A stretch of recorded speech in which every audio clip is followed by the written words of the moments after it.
Hey folks, today we're covering Dev Diary 176, and this is going to be on the region of Southeast Asia. This is the last of the three major regions that we are getting covered in All Under Heaven. They do say at the end here that we are now approaching the summer holiday in Sweden, and for those of you who don't know, when that happens, they shut down the studio for I think it's roughly 4 to 5 weeks. They have a very long summer holiday there, which is fantastic. I wish I had a 4-week summer holiday from work as well, but they do mention that the Dev Diaries will return in August, so this is the last one for a while. It is going to be August before we hear back from them, but I think this whole series of Dev Diaries has really been about showing us the initial kind of implementation of this DLC, what they've currently been working on, how these systems are generally going to work, so that we can give our feedback and then they can make those changes before the DLC is released, which is quite a way off still, so it is great to get this early look into it. But anyway, that's enough for me waffling on at the beginning. As always, hit that like button, subscribe to the channel if you haven't already. But let's actually just get into what they're going to talk about today, which again is going to be around Southeast Asia. They do cover some Chinese topics as well around great projects, so they're also going to talk about that. They do start this Dev Diary by talking about like the scene of Southeast Asia,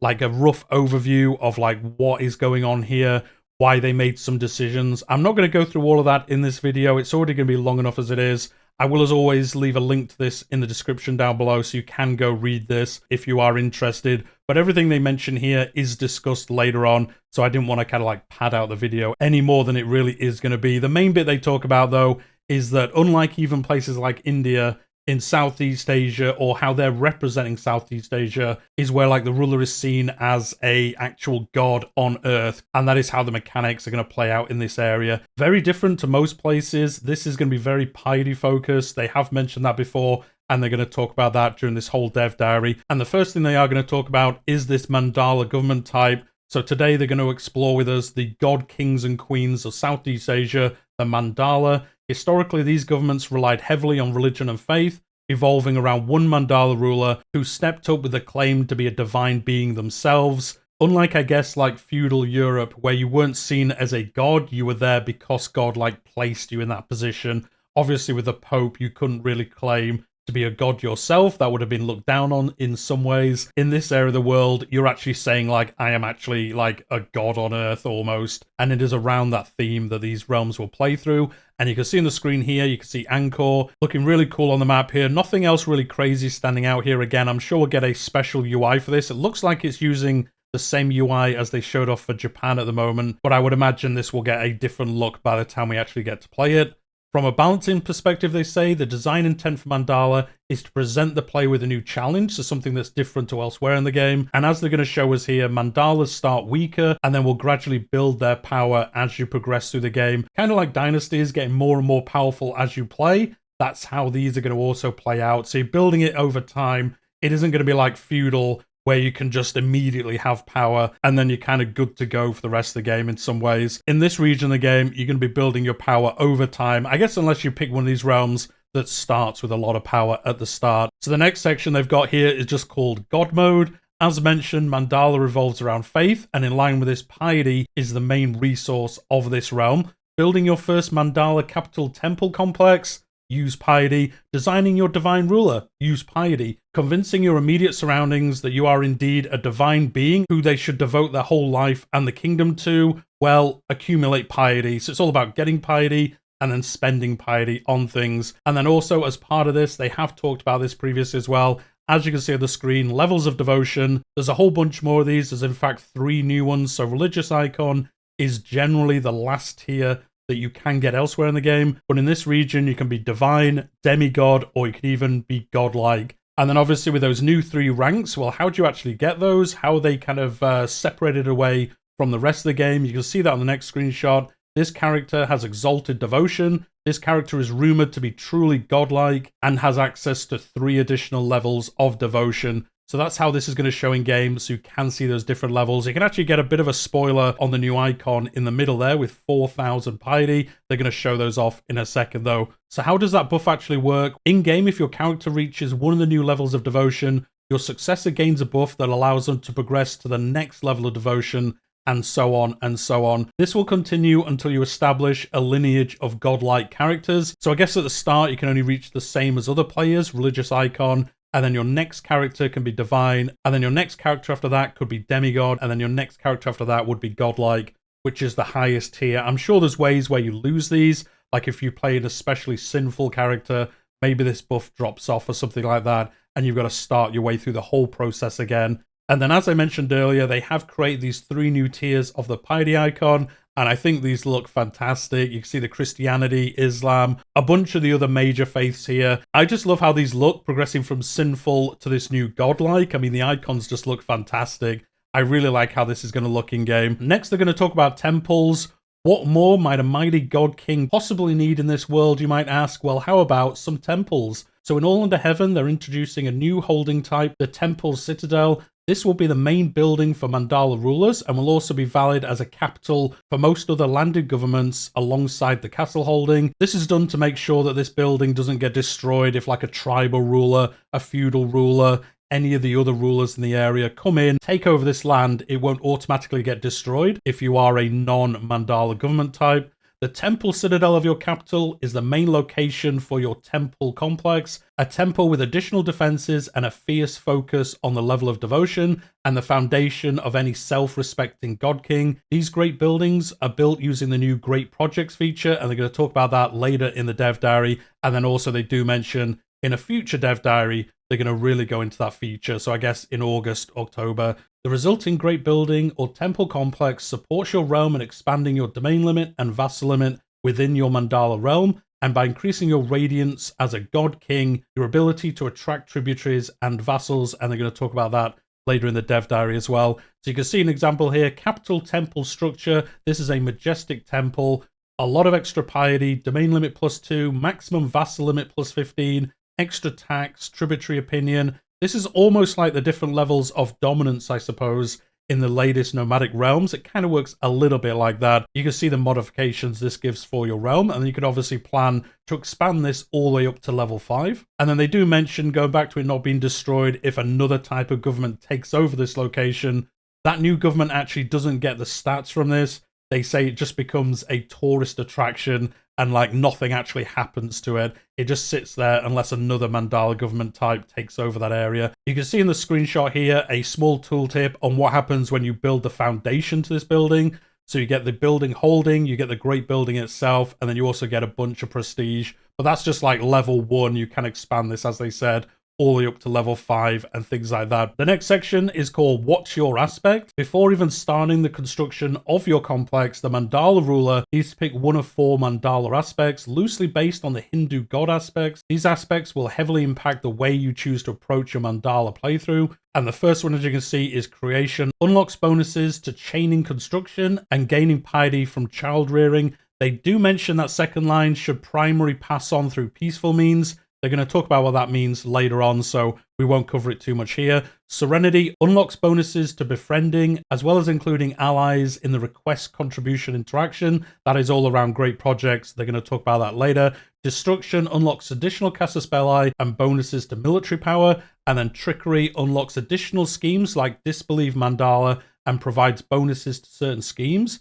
like using coerced tributaries against somebody of a higher tier than you are. Again, they're going to cover what that means later on. So as one note on the breakdown, you don't just get to die in any way in order to give your heir your next level of devotion. A god of destruction may die in the battlefield and have their existence be canonized, but a god of trickery dying from being a drunkard, well, that isn't so venerable. Each of these aspects comes with its own requirements in order to achieve the next level of that aspect. This system, along with your level of devotion and capital complex tier, feeds into Mandala Radiance. And what is Mandala Radiance?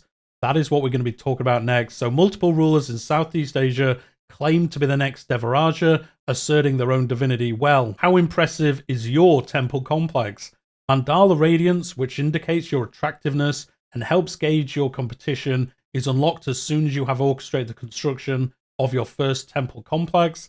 So this isn't talking about attractiveness of the person, it's really like how people see your realm, like how holy is it, how like godlike are you, and how you can affect diplomacy and mechanics in this region of the world. And then next they're going to show us a map. This is showing how the tributization of other realms is affected by your Mandala Radiance. So obviously green, they're likely to join you. Red, very unlikely to join you. But you can see this will probably radiate out from where your temples are, and that will help you kind of spread your realm out. Thinking a little bit along the lines of how Nomad works, but this is really focused around your buildings and also yourself being seen as a godlike person. So this is how it's slightly different to that, but nothing too crazy, I don't think. If you're used to how tributization works elsewhere, you're going to be able to get a hang of how it's going to work here. And then another area of this new system are the laws. You can see that on the screen now. So there are going to be these decrees from the divine ruler, which is obviously yourself. So this image shows the Mandala laws window depicting these different decrees. Choose your decree to primarily affect the current focus of your devotees or your subjects, if you want to call them that. Is your primary focus prosperity, expansion, or reverence? And what will you aim to do next? So this is how you can kind of specialize your realm a little bit more. Do you want to be all about building it up inside? Do you want to be expanding? Or do you want to really focus on that reverence side? I imagine at the start, you probably pick reverence, try get up those tiers. And then once you become godlike, you probably change it to one of the other two. I'm sure there's ways that all of them are useful at all times, but I would imagine that is what you might do in your first campaigns anyway. The next thing they're going to talk about, and we have covered it already a little bit, and that is tributary status. A Mandala's main subject will be tributaries, with faith being the most relevant when cementing relationships via vassalization. This system is intended to give a fairly loose realm setup. I think what they're probably aiming for is kind of like the step where you see these confederations, you see these tributaries kind of ebb and flow as you play, like they spring up, they die off, a different one takes its place. I think using a similar system here in Southeast Asia, they're wanting it to be very fluid. You'll see these realms pop up, go away, come back maybe, and then somebody will kind of unify it all in the time frame of the game. And then how they envision this is Mandalas hold less land directly, instead relying mainly on their tributaries. While vassals do exist in the Mandala realm, they are more limited than in other government types. You can also integrate more territories as vassals as you expand your capital complex. A tributary is unable to engage in factions, has less options about what they can get up to, and can engage in tributary missions to their Devaraja. They're going to talk about tributary missions at the very end of this dev diary. On the other hand, they may also break away if you don't turn out to be as divine as you say they are, or you can even scheme to kind of steal them off each other, which is pretty fun. And they're going to talk about that now. So war is not the answer. The emphasis of a Mandala realm is offering alternatives to simply going to war to claim new tributaries or expand your realm and divinity. Subjugation wars, for example, would generate regular tributaries instead of piety granting Mandala tributaries, unless you go heavily into the destruction aspect. So the Mandala tributaries, they're actually a special version of tributaries. They're going to talk about that later on. It's kind of weird they don't talk about it first, but they do mention them here, so I did want to call that out. One of the alternatives to war is a new scheme called Coerced Tributary. You're going to see screenshots from this as I talk through this section, which is one of the cornerstones of Mandala play. It is a political scheme that looks at your chosen Mandala aspect and associated skill, then allowing you to attempt to coerce other rulers to become your tributary so that they see you as the divine ruler they've all been waiting for. And as I said, you've seen some screenshots here. You go to a tribute, you say, hey, you have this other king at the moment. Well, I'm actually better than him. I'm a god. He's not quite as good of a god as I am. Why don't you switch over and become my tribute? But then obviously everyone else is trying to do this as well. So you're kind of interrupting each other. You're kind of going in, trying to cause these switches, and then you play it out that way rather than constantly being at war with each other. I'm sure you are doing a lot of wars as well, but this is a cool way to have a different way to play the game. You're going into it and saying like, hey, using my scheming, using my intrigue, using my piety, I'm sure as well, I'm going to go up to ruler and say, come join me. Leave that other guy behind. They'll switch over to you. Maybe they just try stealing back off you using the same system. But this is a different way that this is going to play out. I guess a little bit like admin kind of governor shenanigans, I guess. But this is all based on this Mandala government type, so that is pretty cool. And then next they're going to talk about maritime Southeast Asia. So this is the area of the map that isn't like directly connected to the rest of Asia. These are all the islands here, like the Philippines and different areas of the map that are the islands that make up this area of the world. They do say there isn't that many documentations around what was happening exactly at this time. So they've done their best here to represent the cultures and the beliefs of all these islanders. But just keep in mind here that there isn't like the written history of this area as much as like Europe, China, Japan. So they've done the best they can. And, you know, at the end of the day, that is all we can really ask for them. They do show another screenshot here. This is the Philippines in 1066 and how it will look when you do play here. And then next they're going to talk about a different government form that they're adding. So what's this, like 6 now we're going to get in this DLC, I think? And this is called the Wanua. This is a heavily sea-based government form which historically came under the subject of larger realms and religions. They are still a tribal government type, although it is under different constraints that you will find in other areas of the world that are tribal. If you want to progress further and become more advanced in terms of innovations and development, then you will eventually, similar to elsewhere in the world, be able to adopt a different style of government. As the Wanus are the islands of Southeast Asia, a couple of Mandala upstart kingdoms are already available, some of which who would historically become very powerful kingdoms. However, if one wants to embark on the journey from Wanua to a god king, that is entirely possible. And as you can see here, adopt the Mandala rule, and this will allow you to pick up those Mandala government mechanics and then play through that in this area of the world. And you can see the requirements there. I don't think anything too crazy, but you'll probably want to change this relatively quickly and then see if you can become the god king of the islands here. I wonder if there'll be an achievement around that. I'm sure there will be. And then they do mention at the end of this section, in one addition to the cultural flavor, Wanuas are able to traverse the sea and raid. They're also looking into more ways to make this feel a little bit special and fun to play. For example, they're currently thinking of being more dependent on legitimacy, which they will receive from being Mandala tributaries. So I wonder if you play as one of these governments, your legitimacy gets better, and then the people aren't seeing you as like god kings, but I guess maybe as like the lieutenant to the god king, something along those lines. It would be interesting to make legitimacy a little bit different elsewhere in the world as well. So we'll see what they decide on when this does come out. Next, they're going to talk about great projects. As they've mentioned, this is going to be the temple system here, but it does affect other areas of All Under Heaven as well. They're going to talk about like the China-focused things later on in this dev diary. So the first one here is the Mandala Great Project. Some fantastic art here, and this is obviously around building your capital complex. And this is a project, a physical manifestation of your spiritual might, where your followers will come and pay tribute and worship you. The temple comes in 5 tiers, as I've already talked about. And once you've completed the first tier, you could start your path to godhood and be one of those god kings. So the next thing they're going to talk about is the mandatory contributions. Each tier requires a certain set of contributions that you or any of your subjects may fund. Depending on who funds it, the specific ruler that does that will get some bonuses for that, as well as the appreciation of the founder, in this example obviously being us. If you are one of those tributes, you will get those bonuses that they talked about first. You can see that on the screen here. This is the capital temple structure upgrade. And you can see on project completion, the holding gets the majestic temple great building. You will gain prestige, you'll get legitimacy, and you will get some dynasty renown as well. And then those mandatory contributions and then optional contributions, you can see them in the UI as well. So you've obviously got to fill out the mandatory ones. And then when they're finished, I guess it gets built. And then the optional ones are obviously additional bonuses, things like that. If you have the spare coin in this example to do it, you'll probably build those. Or I guess if you're one of the tributes or vassals, you'll want to do that to get some extra favor with your ruler, something along those lines. And then obviously you build this, the next tier is finished, and then you start the whole process again, building up your temple, making it better and better. And then obviously outside of going up and saying like, hey, I'll help with that, you can actually request contributions as well. So if you're starting off your Mandala journey, or your subjects for one reason or another need an additional nudge in order to actually contribute towards your project, there is the request contribution button. Inside of this, you'll be able to incentivize them via hooks, bribes, forcing them to do so, and any other way that you can to coerce them into giving you a contribution.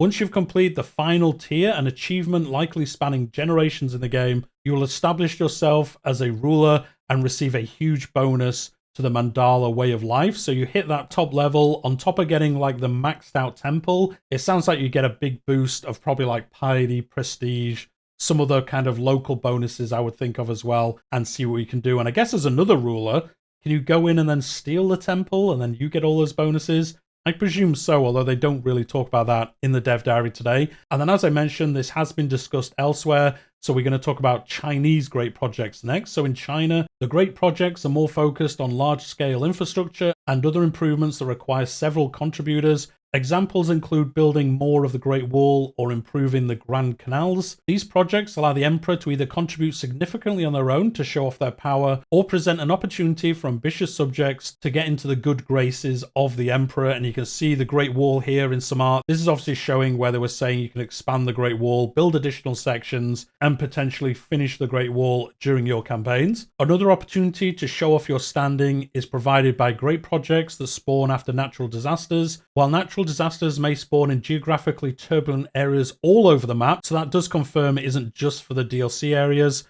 Only those in China will affect the dynastic cycle and potentially impact the emperor's standing, depending on how they will deal with it. More on natural disasters will be covered in a future dev diary. So again, once we get to August, October, we'll get some news on that. But it is good to see that natural disasters are coming to the entire map. It is just this special version, or like the special bonuses, I guess, or the outcomes of it that affect China due to the dynastic cycle. I guess if a bad disaster happens, maybe they look at the emperor and say, you're not doing such a good job. It's time for one of those chaotic ages that they talked about 2 weeks ago. I imagine that is how that's going to work. It sounds like it from the wording in this dev diary. They do say this is obviously very moddable, and I'm sure we'll see some fantastic mods around all these systems once we do get the release of this DLC. Next, they're going to talk about the tribute missions. Again, they kind of mentioned these earlier on in the dev diary. So both Mandala and Hegemonic tributaries may go on trade missions to their suzerain, primarily to strengthen their own legitimacy, but also to partake in the wealth and grandeur typically associated with their suzerain. And the first one of these they're going to talk about is the Mandala tribute missions. Historically, the act of paying tribute was often both a matter of state and a very direct personal action, with one ruler acknowledging that another was better and bringing them gifts to prove this. The fact that one party considers the other their suzerain wasn't necessarily a one-way street, however. The tributary might in fact gain some benefits from this. They might appear to be a more rightful king by being acknowledged by a more powerful suzerain. So like an emperor saying like, hey, king of whatever, you're giving me tribute, but I see you as the king of that area. And then the other people in that area would think like, oh, well, he must be the king of here, because this other more powerful person is also recognizing him as a king. So that would be a benefit that they would get. It isn't all about them just giving something to their suzerain. They actually do get a kind of benefit themselves from some of these interactions.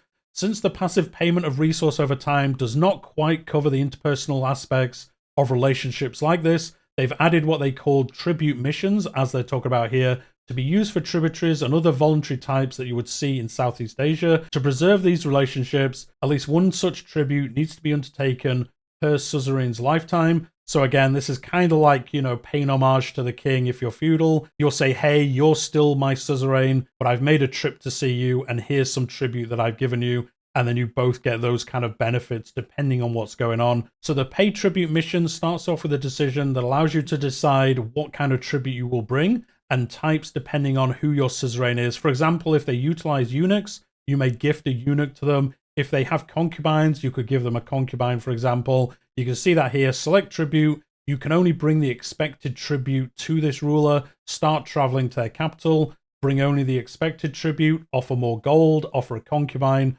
Offer a eunuch. And as I said, some of these will be kind of blocked off depending on what kind of realm you're doing this to in this area. Once you've decided what kind of tribute you are offering, you will set off on a journey to the capital. Upon arrival, you will greet the ruler, where you will exchange your gifts. First, the suzerain receives your gift, and then you may try to influence what you get back. Similar to the type of tribute you provide, the type of reward the suzerain will give you will depend on if they are a mandala or an emperor, and a few of the options are shown here. So award them with additional trade posts to increase the development of their capital, award them with an artifact they can take back to their people, award them with a monk to mend their heathen ways, and this is especially for mandalas to give to their tribal tributaries who are still unreformed. So again, these are just some of the options, but they look like cool little things you can give back to the person that is traveling to you to give their tribute. You do give them a reward back. I guess you can also decide to just not do that if you don't want to, but you'll probably want to keep them happy and do that, and then see what happens. The next kind of tribute missions are hegemonic. So this is obviously based around China and some of the other areas of the world. So they do say, as mentioned above, tributaries were first introduced in Khans of the Steppe, and I think most people have enjoyed how they play there. You can actually have them outside of there as well. On the vast expanse of northern Asia, nomadic tributary relationships were mostly held together through military dominance, either implied or actual shows of force. Nomadic rulers can demand their neighboring realms fall in line under them by building up a sizable horde, or simply going out and enforcing it through warfare. Through a cascade of such relationships, enormous swathes of land can have a single suzerain. However, they can collapse just as quickly due to migratory patterns or foreign rulers breaking them up. And again, we've talked about this before. I do like how this system plays out, the rise and fall of these different confederations, which are slightly different, but they kind of look similar on the map. And then also these tributaries rising and falling depending on who's in charge. As somebody come in and destroyed a suzerain, and then they find a new suzerain and they all join a different one, and you see that kind of like ebb and flow as that plays out across the steppe. And again, they want something similar to that in Southeast Asia, but it isn't as focused on military as that area is. And these are going to be celestial tributaries. There are realms within China's sphere of influence that recognize the emperor as the son of heaven and pay him a great deal of respect. In return, they are granted recognition and sovereignty by China. Unlike tributaries on the steppe, this is not primarily a military arrangement, but rather a one-sided show of deference, ultimately serving both parties in the end. So this relationship can be established by either party through a character interaction, but is typically initiated by the prospective tributary themselves. Once established, the tributary has a few immediate obligations, a little bit of prestige, perhaps some gold, in exchange for some of China's legitimacy to be conferred upon themselves. This is usually a beneficial arrangement for both parties, especially since any tax paid by the tributary goes directly into the emperor's personal coffers rather than into the treasury. So that is an interesting change here. So the money doesn't go into that imperial funds that they talked about 2 weeks ago. All the tributary's gold goes to the emperor, and then he can spend it on things for himself. So this is a way for the emperor to get some additional money. Over time, the emperor may decide to impose further standing obligations on some of their tributes. Any increase in taxation or prestige transfer does come with closer ties to China, however, thereby increasing the legitimacy of the subject. However, celestial tributaries are also expected to kowtow to the Son of Heaven on a regular basis, bringing immense riches and gifts in order to reaffirm their deference and respect. This is fundamentally the same type of tribute mission as the Mandala realms we just talked about, with a few modifications. Unlike in Mandala realms, the Chinese emperor always has some kind of minimum expectation regarding the size of the tribute, depending on the esteem in which the tributary is held. This is tracked by a metric they call imperial grace, and it serves several purposes in the game. So the first one, it acts as a timer for how frequently you are expected to pay tribute. If you're only able to bring the bare necessities and wait until the final moments to reaffirm your respect, the emperor may start to demand more from you more often, and that is going to be obviously bad for you as a tribute. It also gives you the opportunity to adjust your relationship depending on what kind of tributary you want to be. Do you want to pay nominal respect when you absolutely have to, just so China might overlook you when assessing their borders? Or are you a devoted subject who wants a closer relationship with China? The decay rate of imperial grace increases during unstable periods in the dynastic cycle, reflecting the uncertainty of these times. Will you contribute towards sustaining the current dynasty? Or will you, as one of these tributes, think, do you know what, the next guys might be better. I'm going to try get a piece of the pie for myself and see how I can kind of stand up in the new regime and see how that plays out. And then finally, as a celestial tribute, you're going to be able to amend your tributary contract obligations quite frequently, but changing it in your favor will cost you additional imperial grace. So you can do that. I guess if you build up your imperial grace, you really kowtow to China and then build up this imperial grace, you can kind of pay all that in and get a better contract by the end of it. So there are going to be these different ways to play it out, depending on how you're wanting to interact with China. Finally, at the very high levels of imperial grace, the emperor may decide to make China's relationship with his subject more permanent through the granting of a seal of investiture. This is an enduring artifact, so actually an item you can wear. This is a regalia, which can be reforged into a court artifact if you wish. This will give access to some special privileges not usually available to subjects of China. So again, if you really want to lean into China as one of these tributes, you can actually end up being one of these like favored realms and get additional bonuses. So some of these bonuses are trade access. This privilege grants the tributary access to the domestic markets of the Chinese capital, resulting in a gradual closing of the development gap between the two realms' capital provinces. That's going to be fantastic for some of these areas around China. A low development tributary could use this to propel themselves into greater things in the future. Family access. This privilege negates the usual high acceptance modifiers for marrying into the Chinese imperial dynasty, allowing you to have a chance to marry into it. Palace access. This privilege allows the tributary's representatives to roam the palace grounds, rubbing shoulders with ministers, governors, and sages in the seat of power. Tributaries with this privilege become active participants in the dynastic cycle and could join political movements to shape the future of China. They talked about all of that in the China Dev Diary. That was 2 weeks ago. I do have a video covering that. So if you're wondering what all that means, they did talk about it there, but this is cool to show that even as a tribute, you can be like so honored by the emperor that you get to partake in the main Chinese systems, even though you're not exactly a vassal or part of China themselves. I'm sure playing out this system as one of these tributes is going to be really interesting to do. So once you've gained your seal of investiture, These become available as a new contract privilege that will activate in exchange for a one-time cost of Imperial Grace. This does not make the tribute missions redundant, however. You still need to show up to the Emperor, give them gifts and say, you know, I'm seen as a favored tribute, but I still see you as the Emperor. Here's some gold, here's some prestige,